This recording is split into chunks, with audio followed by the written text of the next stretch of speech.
नमस्कार। हमारे चैनल में आपका स्वागत है। मैं हूं रामचंद्र मौर्य। साथियों, अरसे से कहा जा रहा है कि संविधान खतरे में है। संविधान ही नहीं बल्कि लोकतंत्र खतरे में है, भारत राष्ट्र खतरे में है, संप्रभुता खतरे में है। लेकिन अब ये बातें चरितार्थ हो रही हैं और खुल करके सामने आ रही हैं कि संविधान और लोकतंत्र और राष्ट्र खतरे में है।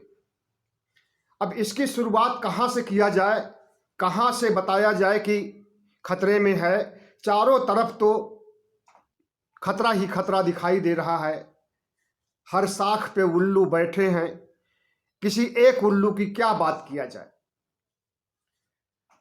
साथियों, भारत में जब से दक्षिणपंथी सरकार बनी है, भारतीय जनता पार्टी की, आरएसएस की, उसके बाद से ही संविधान को खतरे में, लोकतंत्र को खतरे में कहने की बात शुरू हुई है। और यह बात किसी छोटे मोटे व्यक्ति ने या किसी छुटभइये नेता ने या किसी पार्टी के नेता ने पूर्वाग्रह से नहीं कही, बल्कि सबसे पहले सुप्रीम कोर्ट ने ही कहा कि लोकतंत्र और संविधान, न्यायपालिका सब कुछ खतरे में है। जब सुप्रीम कोर्ट के चार जज सड़क पर उतरते हैं और कहते हैं कि लोकतंत्र, संविधान, न्यायपालिका सब कुछ खतरे में है, उसी समय से खतरा मंडराया है। और जिन जजों ने कहा था उसमें से एक जज तो चीफ जस्टिस भी बन गया और उसने राम मंदिर का फैसला भी सुनाया। फैसला लिखा गया नागपुर के संघ कार्यालय में और सुनाया गया सुप्रीम कोर्ट में। यह बातें भी तवज्जो दी गई थी उस समय।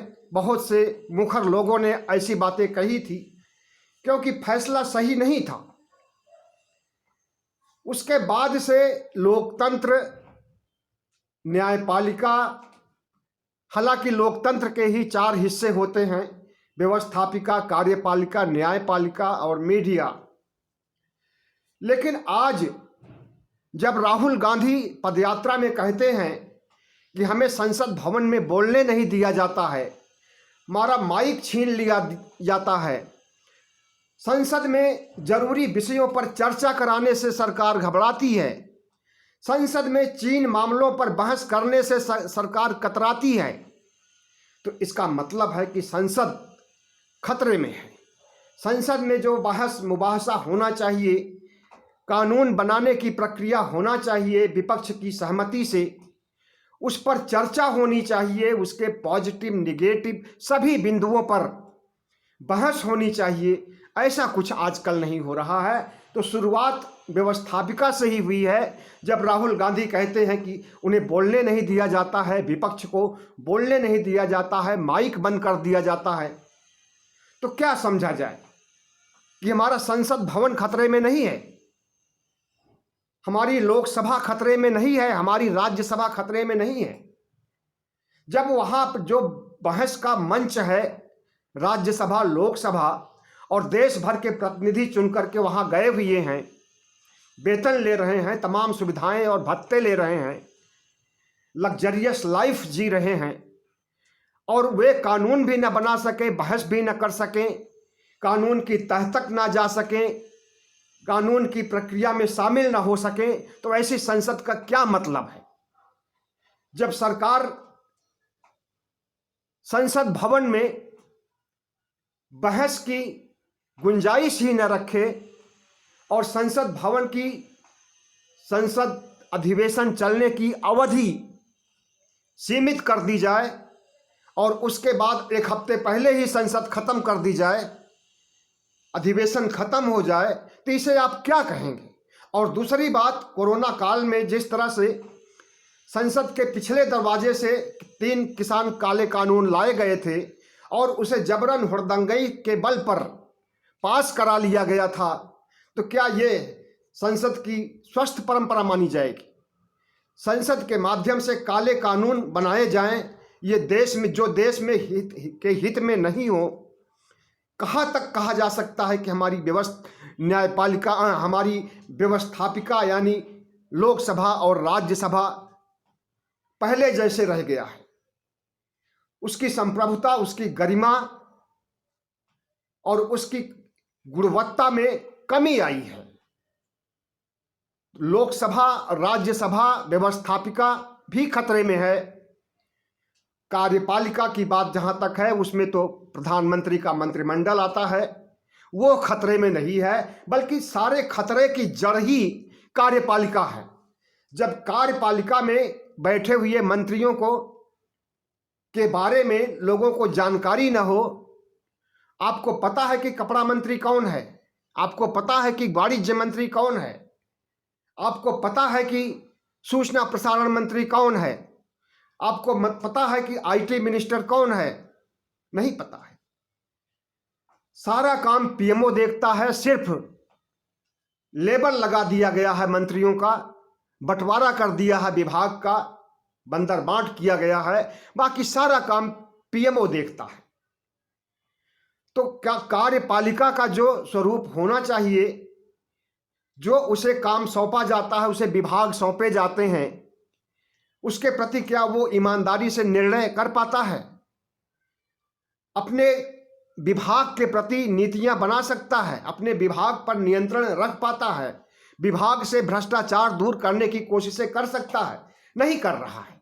सारा काम पीएमओ से हो रहा है। और प्रधानमंत्री की निगरानी में जितने ब्यूरोक्रेट हैं, जितने नेता हैं जो कि प्रधानमंत्री के नज़दीकी माने जाते हैं, उन्हीं के द्वारा शासन हो रहा है। बाकी कार्यपालिका थोथी है। तो न्यायपालिका की जहां तक बात है, तो जब 4 जज निकल करके बाहर आते हैं और कहते हैं कि संविधान, लोकतंत्र, न्यायपालिका, पूरी व्यवस्था ही खतरे में है, तो ऐसे में क्या कहा जाए? सबसे बड़ी बात तो कि संविधान खतरे में है, और अगर संविधान खतरे में है तो लोकतंत्र अपने आप ही खतरे में आ जाएगा। और उसके बाद फिर राष्ट्र और संविधान और लोकतंत्र दोनों खतरे में है, तो संविधान और राष्ट्र अगर दोनों खतरे में है तो राष्ट्र निश्चित रूप से उसके दायरे में आ जाएगा। दरअसल दक्षिणपंथी सरकार जो भाजपाइयों की भगवा गैंग की सरकार बनी है, इसने कभी संविधान पर भरोसा किया ही नहीं। बाबा साहब डॉक्टर भीमराव द्वारा बनाया गया संविधान ऐसा है जो समानता का अधिकार देता है, जो समाजवाद स्थापित करने के लिए प्रतिबद्ध है, जो धर्मनिरपेक्ष है, और इसमें से कोई भी इन्हें पसंद नहीं है। न तो समानता का अधिकार इन्हें पसंद है कि हर आदमी को वोट देने का अधिकार दिया जाए, यह भी नहीं पसंद है, और धर्मनिरपेक्षता नहीं पसंद है, जो कि 1976 में 42वां संशोधन करके धर्मनिरपेक्षता और समाजवाद शब्द को जोड़ा गया था, वह भी इन्हें नहीं पसंद है।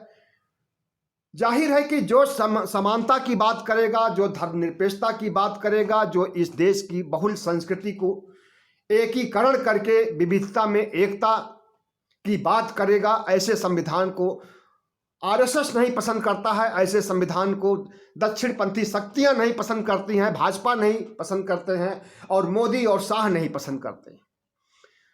आपने देखा होगा कि जंतर मंतर पर कई बार संविधान को जलाया गया है। एक समय था 1956 में, जबकि बाबा साहब भीमराव अंबेडकर ने मनुस्मृति को जलाया था, लेकिन उसके बाद बहुत सारे ग्रंथ बाकी रह गए थे जलाने के लिए।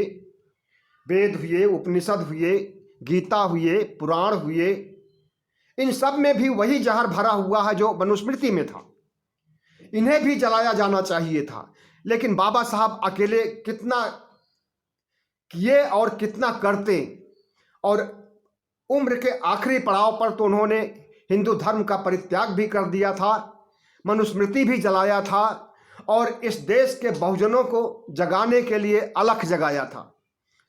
लेकिन आज की जो स्थिति है, बाबा साहब भीमराव अंबेडकर द्वारा बनाया गया संविधान, हमने अपने कानों से सुना है कि भारतीय जनता पार्टी के लोग कह रहे थे कि नीच के द्वारा, शूद्र के द्वारा बनाए गए संविधान को हम अंगीकार नहीं कर सकते। बाबा साहब भीमराव अंबेडकर जितना पढ़े लिखे थे, जितना विद्वान थे, सिंबल ऑफ नॉलेज उन्हें माना जाता है, एशिया का सबसे बड़ा विद्वान माना जाता है। पूरी दुनिया में उनकी चर्चा होती है, उनकी विद्वता की चर्चा होती है, लेकिन उनको शूद्र कह करके और उनके संविधान को खारिज करना भारतीय जनता पार्टी के मुंह से शोभा नहीं देता है, लेकिन ऐसा ये लोग अक्सर बोलते रहते हैं। तो संविधान और आरएसएस में कभी नहीं बनी। संविधान का विरोध आरएसएस शुरू से करता रहा है। संविधान बनने के साथ ही संविधान का विरोध शुरू हो गया था, क्योंकि इसमें समानता का अधिकार था। इसमें अंधविश्वास, पाखंड और तमाम कुरीतियों, दहेज प्रथा आदि के खिलाफ धाराएं हैं। इसमें स्वतंत्रता का अधिकार है, महिलाओं की स्वतंत्रता का अधिकार है, बहुजनों के, दलितों के हितों की बात है, एससी एसटी कानून से संबंधित चीजें हैं। और सबसे बड़ी बात तो कि बहुजन समाज जो मूल निवासी है उसे हिंदू नहीं माना गया है भारतीय संविधान में। जिसे ओबीसी एससी एसटी कहते हैं उसे हिंदू नहीं माना गया है, बल्कि मूल निवासी के रूप में चिन्हित किया है बाबा साहब डॉक्टर भीमराव अंबेडकर ने। यही चीज इन्हें खलती है कि इनके हिंदुओं तक को छीन लिया गया, इनके धार्मिक वर्चस्व को छीन लिया गया, इनके अत्याचार जो शोषण करते थे दलितों पर, पिछड़ों पर, अनुसूचित जातियों जनजातियों पर जो अत्याचार करते थे, उस अत्याचार के वर्चस्व को संविधान ने छीन लिया। इसलिए इन्हें संविधान से नफरत हो गई, और इतनी नफरत हो गई कि संविधान को जलाने का भी कुकर्म इन लोगों ने किया, और अब संविधान को बदलने की बात चल रही है। आपको मालूम होना चाहिए कि संविधान, भगवा संविधान की जगह बाबा साहब डॉक्टर भीमराव अंबेडकर द्वारा बनाए गए संविधान की जगह भगवा संविधान पेश किया गया था हरिद्वार के धर्म संसद में। अश्विनी उपाध्याय जो भारतीय जनता पार्टी के नेता हैं और वकील भी हैं, उन्होंने भगवा संविधान को पेश किया था। भगवा कपड़े में बांध करके दिखाया भी गया था, उसका प्रदर्शन भी किया गया था धर्म संसद में। और इलाहाबाद महाकुंभ क्या, माघ मेले में 1 महीने बाद माघ मेला जब शुरू होगा तो वहां पर भी भगवा संविधान पेश किया जाएगा, और वो संविधान बन करके तैयार हो चुका है। भगवा संविधान की रूपरेखा तैयार हो चुकी है, उसका मसौदा लिखा जा चुका है। मनुस्मृति पर आधारित भगवा संविधान जो इलाहाबाद के माघ मेला में प्रस्तुत किया जाने वाला है, क्या उसे प्रस्तुत किए जाने पर उनकी गिरफ्तारी होगी? नहीं होगी, क्योंकि जब हरिद्वार धर्म संसद में संविधान का विकल्प पेश किया गया, भगवा संविधान, उसके खिलाफ कोई कार्रवाई नहीं हुई। संविधान के खिलाफ भारतीय जनता पार्टी की सरकार सत्ता में है। अगर कोई भगवा संविधान लाता है या कोई कम्युनल कॉन्स्टिट्यूशन लाता है या कोई जातवाद पर, वर्ण व्यवस्था पर आधारित संविधान लाता है और उसे भारतीय जनता पार्टी गिरफ्तार नहीं करती है, उसे बनाने वालों के खिलाफ कार्रवाई नहीं करती है, तो इसका मतलब है कि भारतीय जनता पार्टी भी उसी में मिली हुई है, और बल्कि उसी के इशारे पर, उसी की मूक सहमति से नया संविधान, भगवा संविधान बनाया जा रहा है। जंतर मंतर पर एक नहीं कई बार भारतीय जनता पार्टी के नेताओं ने, आरएसएस, बजरंग दल, विश्व हिंदू परिषद, हिंदू महासभा के लोगों ने संविधान की कॉपी जलाई है। उनके साथ क्या कार्रवाई हुई? देशद्रोह का मुकदमा चला उनके ऊपर। देशद्रोह का तो सबसे बड़ा मुकदमा उन्हीं के ऊपर चलना चाहिए था, लेकिन जिसके ऊपर देशद्रोह का मुकदमा लागू नहीं होता है उसके ऊपर चला दिया जाता है और अदालत से वो छूट जाता है, और देशद्रोह का मुकदमा जहां चलना चाहिए वहां नहीं लगाया जाता है। साध्वी प्रज्ञा किस तरह से चाकू धारदार करने की बात कर रही है, नरसिंहानंद किस तरह से मुसलमानों के खिलाफ हिंदुओं को भड़का रहा है और कह रहा है कि 2024 नहीं तो 2029 में मुसलमानों की सरकार बन जाएगी, और मुसलमानों की सरकार अगर 2029 में नहीं बनती तो 2034 में बन जाएगी, और जब मुसलमानों की सरकार बन जाएगी तो आधे हिंदुओं को काट डालेंगे, मार डालेंगे, उनका नरसंहार कर देंगे, और आधे जो बचे रहेंगे उन्हें मुसलमान बना लेंगे। ऐसी बातें कही जा रही है हिंदू संतों महात्माओं के द्वारा और भारतीय जनता पार्टी के कार्यकर्ताओं के द्वारा। आरएसएस और तमाम संगठनों के द्वारा ऐसी बातें कही जा रही है। तो क्या ये लोग संविधान को तोड़ने की बात नहीं कर रहे हैं? अगर राहुल गांधी भारत को जोड़ने के लिए नफरत के माहौल में मोहब्बत की तलाश कर रहे हैं, तो दूसरी तरफ भारत को तोड़ने के लिए सांप्रदायिक जुनून भी बुलंदियों पर है। कभी गृह मंत्री कहते हैं कि राहुल बाबा कान खोल करके सुन लीजिए, 1 जनवरी 2024 को मंदिर का द्वार खुल जाएगा, आम आदमी के दर्शनार्थ पूजा प्रारंभ कर दी जाएगी। तो देश का हिंदू मुस्लिम करके देश का वोट हासिल करने के लिए जो गृह मंत्री जैसे पद पर बैठे हुए शख्स ऐसी बातें कर रहे हैं और सांसद हथियार उठाने की बात कर रही है, चाकू धारदार करने की बात कर रही है, मुसलमानों के खिलाफ हेट स्पीच दे रही है, ऐसे लोगों की गिरफ्तारी नहीं होती है। जब इस देश का प्रधानमंत्री खुद ही कहता हो कि मुसलमानों को उनके वेशभूषा के आधार पर पहचाना जा सकता है, होली में दिवाली में बिजली नहीं दी जाती है, ईद और मुहर्रम में बिजली दी जाती है, कब्रिस्तान और शमशान की बात करता है जब इस देश का प्रधानमंत्री चुनावों के समय में, और मुसलमानों के खिलाफ बोलने के लिए उकसाता है भारतीय जनता पार्टी के छोट भैया नेताओं को, साधुओं को, महात्माओं को, साधु संतों को। अगर उकसाया जाता है महात्मा गांधी के खिलाफ, उकसाया जाता है संविधान के खिलाफ, उकसाया जाता है अल्पसंख्यकों के खिलाफ, उकसाया जाता है उन्हें तिरंगे के खिलाफ भी।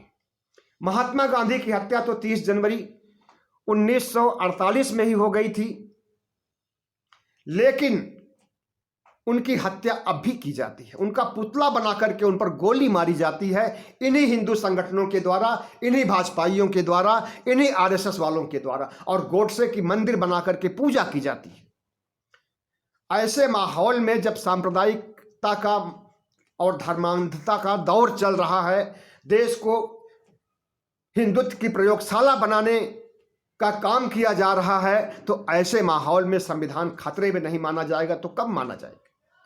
संविधान खतरे में होने का एक कारण और है कि इसमें संविधान के अनुच्छेद 19A1 में भाषण और अभिव्यक्ति की स्वतंत्रता है।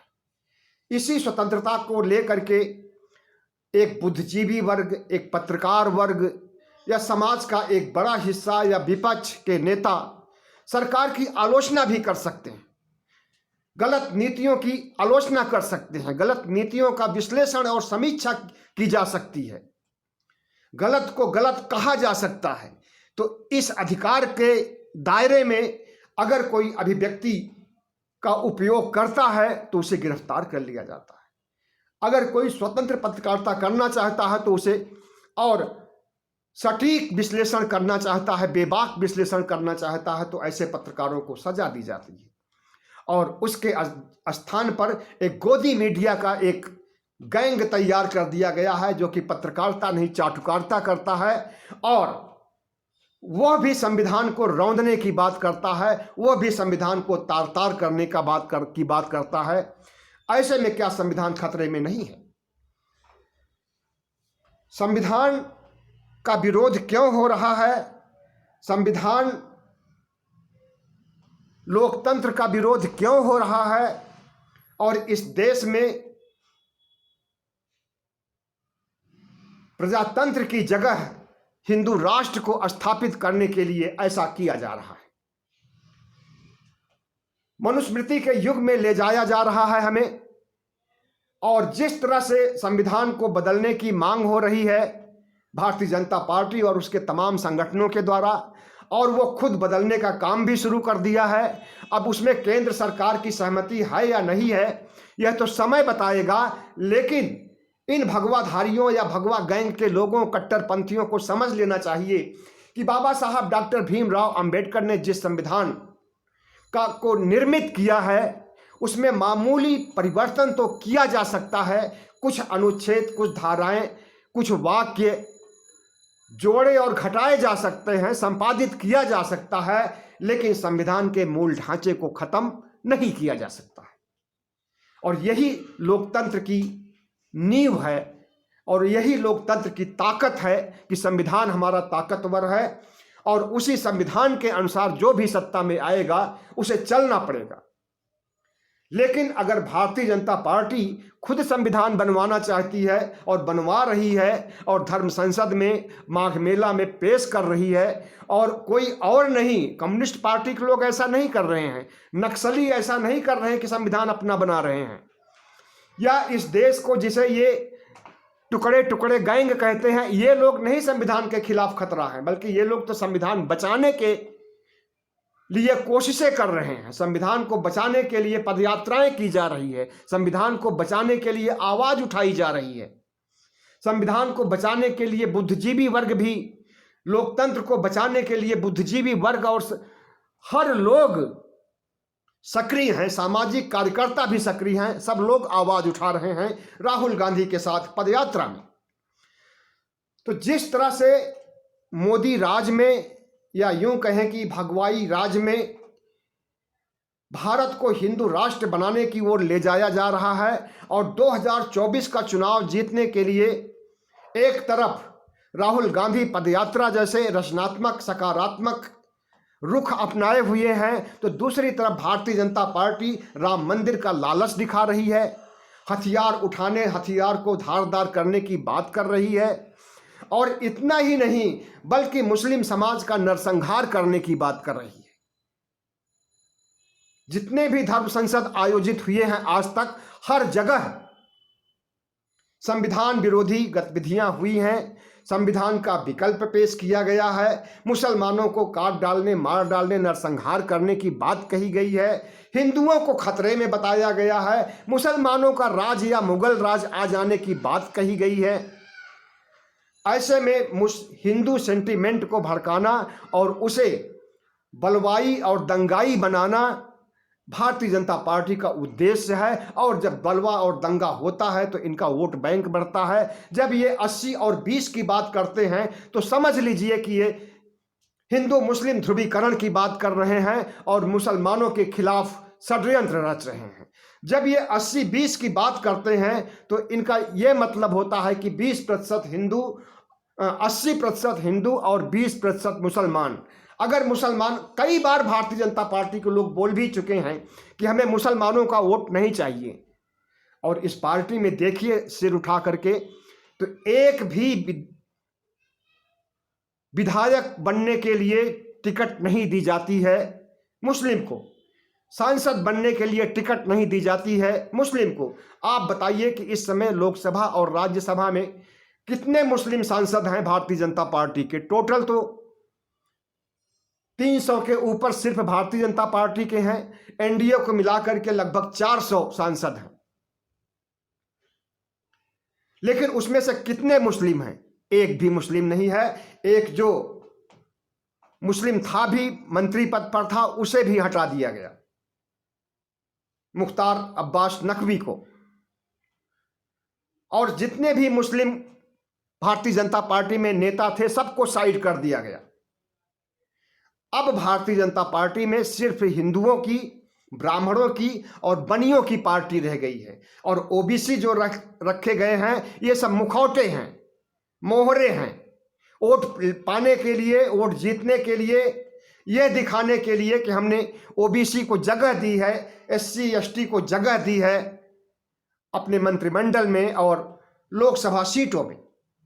तो जिस तरह से भारतीय जनता पार्टी संविधान विरोधी गतिविधियां कर रही हैं और इस संविधान विरोधी गतिविधियों की भनक सबसे पहले न्यायपालिका ने उठाया, सुप्रीम कोर्ट ने उठाया। सुप्रीम कोर्ट के 4 जजों ने कहा कि संविधान, लोकतंत्र खतरे में है। उसके बाद से लोकतंत्र खतरे में होने की बातें अक्सर कही जाने लगी है और आज विपक्ष खुल करके, मुखर होकर के कह रहा है कि लोकतंत्र खतरे में है, संविधान खतरे में है। संविधान और लोकतंत्र को कैसे बचाया जा सकता है, इसे मताधिकार का उपयोग करना होगा।